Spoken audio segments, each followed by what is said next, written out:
Simon a été éprouvé par le travail intérieur de Dieu, afin qu'il devienne un vase parfait.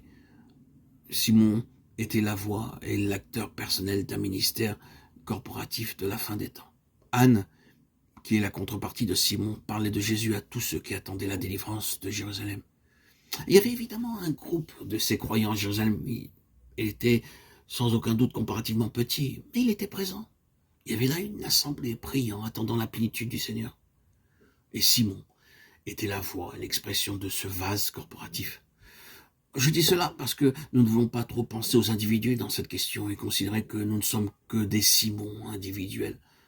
Le Seigneur lève un témoignage corporatif pour présenter et apporter sa plus grande plénitude. Et ce qui est vrai de l'individu est vrai de la compagnie. Elle passe par des voies étranges et d'épreuves particulières, de perplexité, d'adversité, de contraintes. Et bien souvent, sa position semble impossible. Pensez à la position de Simon. Durant de longues années, il s'était maintenu priant, attendant, soupirant, après la venue du Christ de Dieu. Le Seigneur lui avait parlé, il lui avait dit qu'il ne mourrait pas avant d'avoir vu le Christ du Seigneur.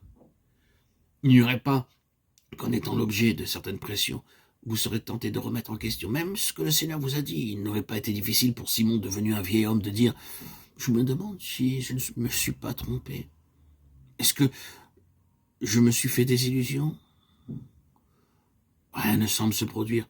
Je ne vois aucune évolution. Je vieillis de plus en plus et les promesses même de Dieu ne s'accomplissent pas. Ce que Dieu a dit ne semble pas se réaliser. »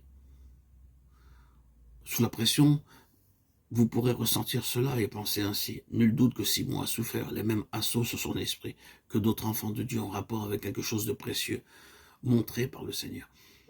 C'est comme faisant partie d'un vase et non pas comme étant personnellement d'une grande importance que nous pouvons partager l'histoire étrange de ce vase et de la pression particulière qui s'exerça sur lui. Parce qu'il fut choisi par Dieu pour apporter une plus grande plénitude de son Fils dans un temps où le besoin spirituel était très grand et très intense. Dans les jours de Simon, les voix de Dieu étaient des voix cachées. Il n'y avait aucun signe particulier, rien qui laissait entrevoir qu'une œuvre puissante de Dieu allait s'accomplir. C'est la chose la plus éprouvante, pouvoir vivre au travers de cela et vivre au-dessus de cela, alors qu'il semble que Dieu ne fait rien au sujet de la chose que vous aviez espérée et dont vous avez parlé.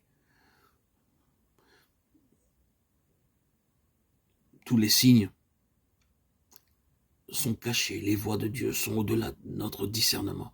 C'est une chose très éprouvante, mais c'est par de telles épreuves que le Seigneur prépare son vase pour ce service particulier.